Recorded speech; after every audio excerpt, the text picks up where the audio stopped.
afternoon, ladies and gentlemen. Cole Belak, Steve Jones alongside you for a special version of SCTV Live at 4, recapping our men's basketball team who just took down Merrimack in a giant conference upset in the MAC. My friend, what a game, what a night we had.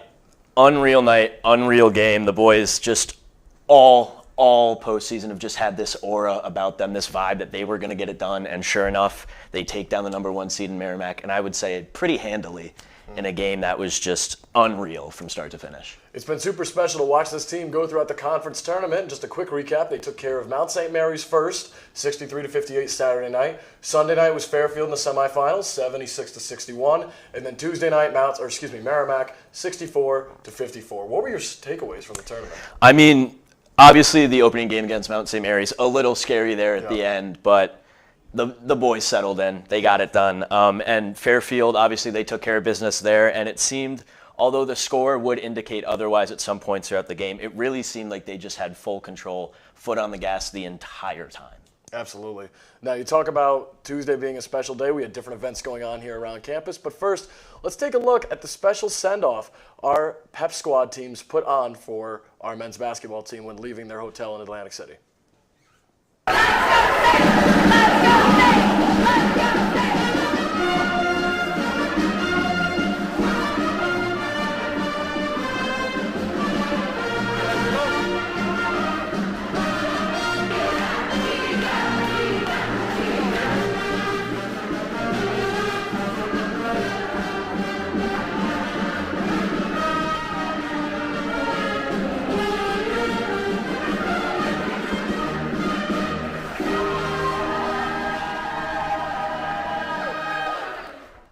What a special send-off that was. What a special place and time to be, too. In Atlantic City, wonderful hotel, special ceremony. A lot of fans there, too. That was super awesome. Especially in the championship game. Obviously, the school did put together a bus program for students to get down there, and boy, did they show up and show out. Rowdy the entire night. Yes, absolutely. And before we start with our highlights, a big thank you to the special donor who donated 2 buses for our students to have the students take down there and back, get to the game, get back for classes on time Wednesday. I'm sure it was a little late, but I'm sure it was an experience worth it. And, you know, it's just, it can't be said enough just how special this game and the whole experience. Yeah, just the whole experience. It was so special. The way Siena worked together, it was wonderful. Well, Cole, without further ado, let's take a look at some of our highlights we got from Championship Tuesday. It is Champ Week on ESPN. It's always one of the most special times of the year. Without further ado, let's take a look at what our boys did against Merrimack.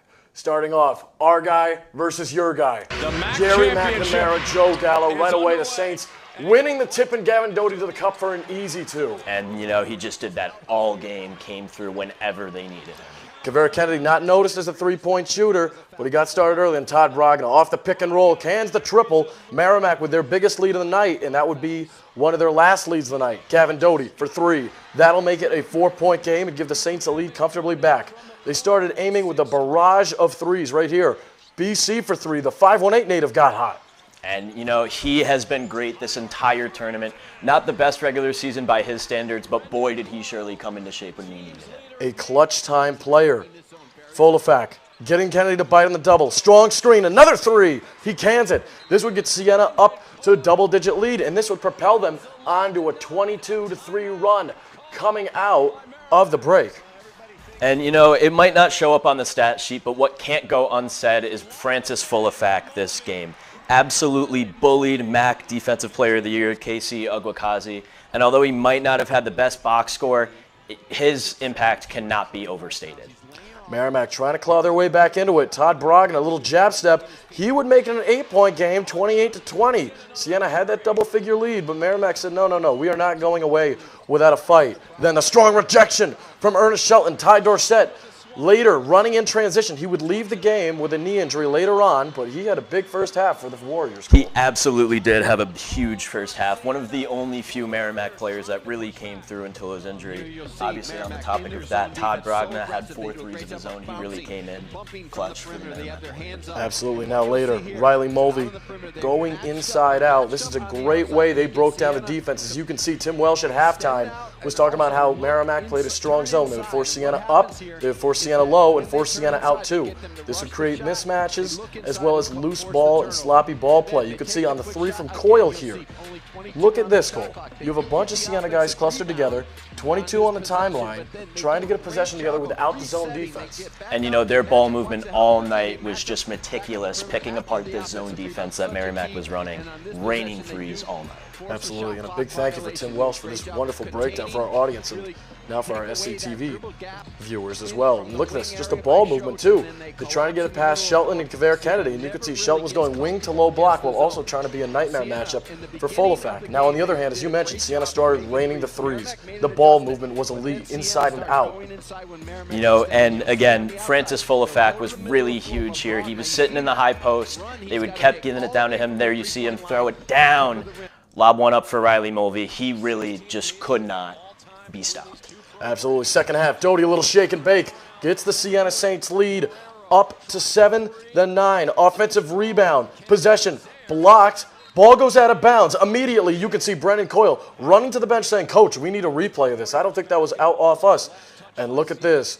Coach McNamara eventually coming out right to the sideline, to the middle of the table, out of the coach's box and saying, let's review it, to a big applause from the AC fans down there. And, you know, I feel like that was a huge turning point in this game, especially at the end of the first half. Merrimack really started pulling close, and the Saints just opened the second half. I believe Merrimack didn't score for the first 10 minutes of the second half. Huge second half coming out of the gate for the Saints. I believe it was a 15-0 run that propelled Siena to a strong second half start. Siena would win the coach's challenge.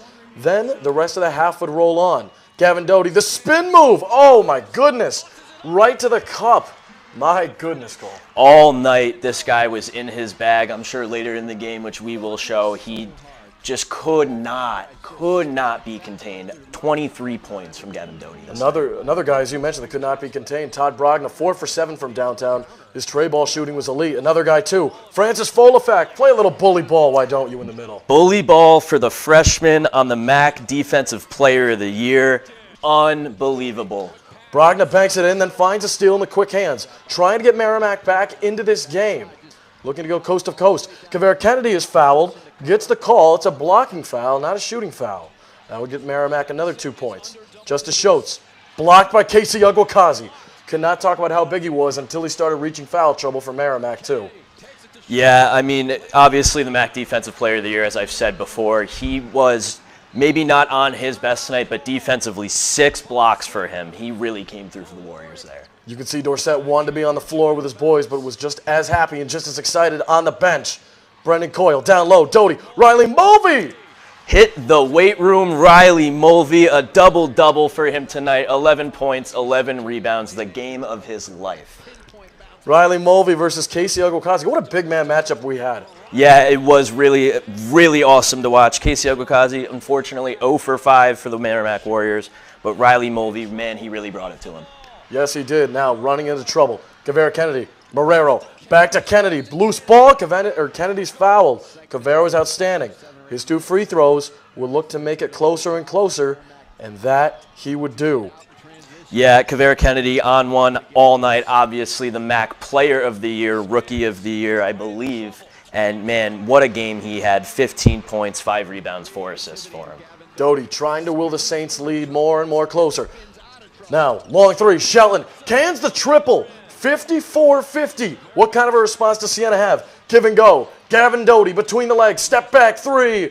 Puts it in. A huge 3. And there it was. We were talking about it earlier. Gavin Doty in his bag all night. Tween. Step back 3 from deep. Unconscious from him.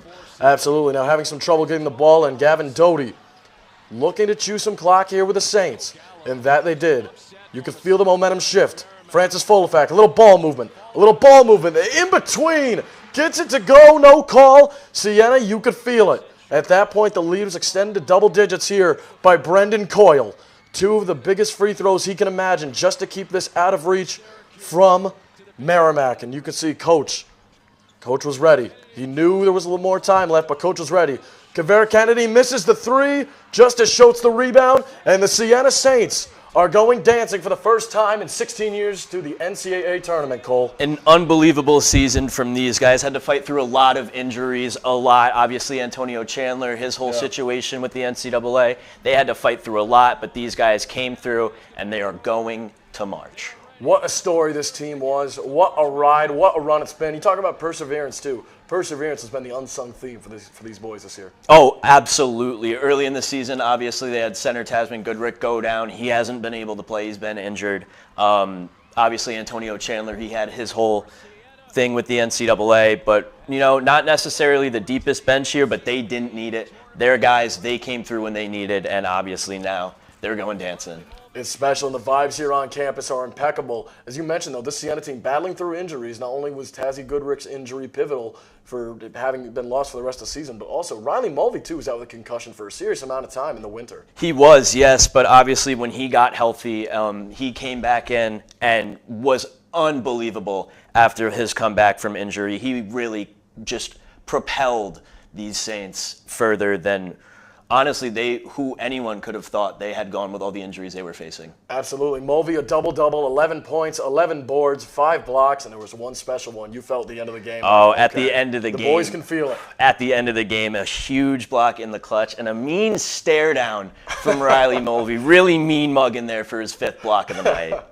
He was ready. He was camera ready for that moment. Well, how about this Saints team, though? We can't get enough of them. We can't get enough of this game. No, we really can't. I mean, it's incredible. It's just so special for everyone here on campus. Obviously, this is the first time in almost 2 decades that the Saints have gone this far. This first time since, I believe, 2010. 2010, yes. 2010 since they're in the tournament, and it's just been so special. You can really feel the energy on campus. Well, as you mentioned, Cole, the last time the Siena Saints went to the tournament, the big dance, it was out in Spokane, Washington, where they took on Purdue and Matt Painter, who was still there all these years later, and lost a heartbreaking game looking to pull off another upset. But this year, Cole, what do you think will happen for the boys? Obviously, if you look at ESPN, I believe Joe Lunardi currently has the Saints as a 16 seed slated to face Duke. I think the guys are a lot better than that. Obviously, today you had UMass pulling off the huge upset against Miami, Ohio. I think you can see a couple other bid stealers, maybe in the A10 and in the Mountain West. I really think the guys can get up to even a 14 seed and really look to do some damage, maybe make a Sweet 16 run. The strength of schedule will certainly come into question tonight, too. We have UMBC and Vermont still to play a clincher tonight. That'll be big for the Saints. When it comes down to Quad 1, Quad 2, and Quad 3 wins, I believe Siena went 2-6 versus Quad 3 teams, with Merrimack being absolutely in this conversation. And Quad 1, they went out and played a historic game against the Hoosiers in Indiana. Tough loss, but you look at the tournament and you look at the strength of schedule and say, okay, maybe if the Hoosiers sneak in, the committee will like the fact that Siena went there and fought for a solid 40 minutes. Yeah, and the Hoosiers are one of the very many bubble teams right now, but they are looking at a serious chance to get into this tournament and do some damage there. Absolutely, and as we mentioned, the strength of schedule conversation will be very interesting. We know Siena did have a tough non-conference schedule, and man, the MAC gauntlet is no joke year in, year out. It really isn't. These guys are always competitive, even the lower ends. I mean, you just constantly see teams like Ryder, you know, and they're just always competitive games. Absolutely. Now, Siena, coming into the final on Tuesday night, they had a top 20 defense in the country. Well, we were wondering, okay, what would it be? Right now, they sit as a top 15 team defensive nationally, holding opponents under 70 points a game. How incredible is that? And it's unbelievable. It's been that way all season, but it was so prevalent in the MAC tournament. These guys could not let these teams score. Their defense has been unbelievable all year. 15th, I believe, in the nation. Just unreal defense from these guys all season. They held Mount St. Mary's to 58 points, and a guy who in A.K. Kebe, who was one of the better defenders all year long for Mount St. Mary's. Then you held a young Fairfield team who can score, and Brandon Sparks as well, too, to 61. And then you held the player of the year, the reigning player of the year currently, Kavere Kennedy, to 54 points. How special is that? I mean, man, it is unreal. I believe Kennedy was 5 for 18 from the field. And even when Ty Dorsett was in the game, as good as he was in the first half, he was still 3 for 9. Ernest Shelton did hit a couple threes late, but he was 4 for 13. These guys just constantly pressure, forcing all these misses and getting all these rebounds. Well, Siena made some key defensive adjustments. That kept guys like Kavere Kennedy and Ty Dorsett and Ernest Shelton in check. And Cole, what was one of those big changes? I mean, one of the big changes they had, I believe, was just Fullefak inside, just using his big frame. Same with Riley Mulvey, obviously 5 blocks for him.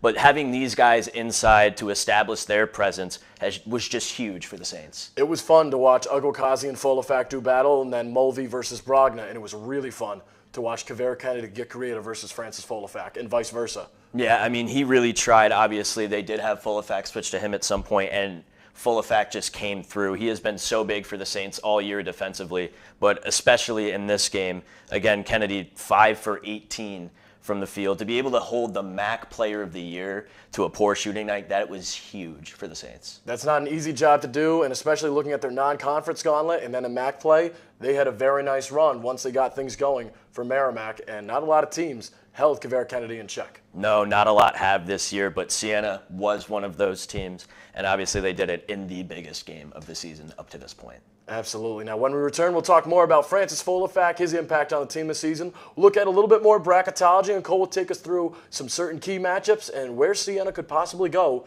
in the NCAA tournament with his predictions. Yes, absolutely. Can't wait for that. Stick around, everybody.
Welcome back to a special edition of SCTV Live at 4. Cole Belak, Steve Jones alongside you. Now, Cole, we are well underway of conference tournament play. Now, the bigger conferences are in play, the ACC, the Big Ten, some excitement in the SEC and A10 as well, too.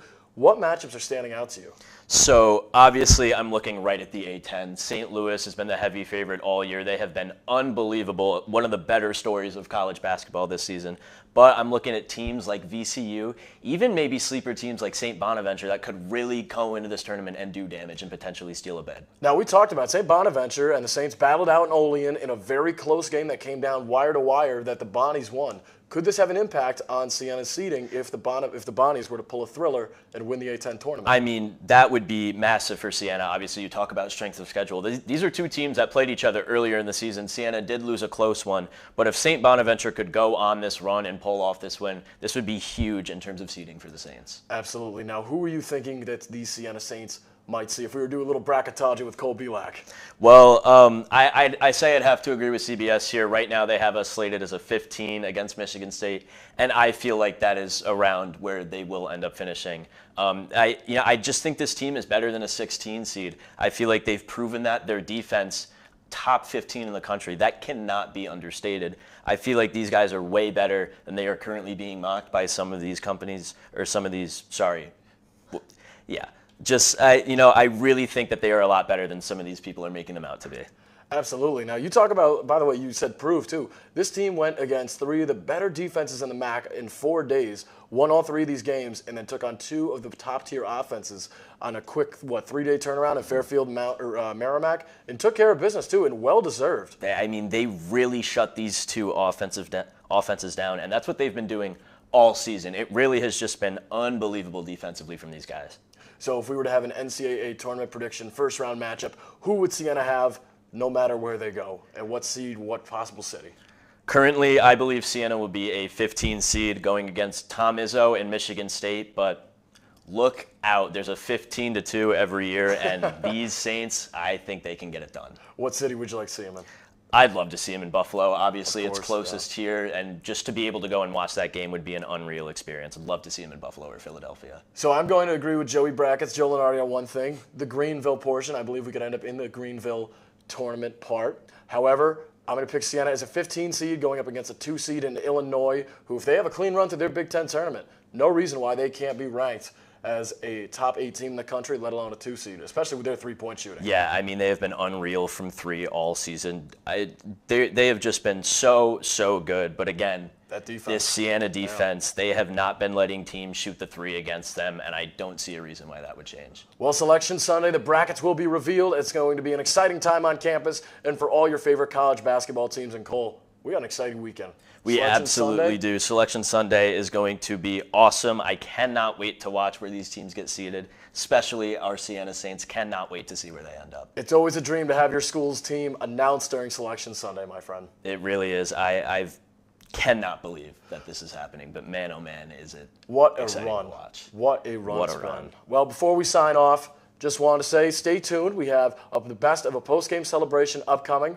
For Cole Belak, I'm Steve Jones. Enjoy Selection Sunday, everybody. Enjoy the NCAA tournament, and go Saints. Go Saints. Have a good night.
We're dancing. We're dancing. Thank you. Thank you.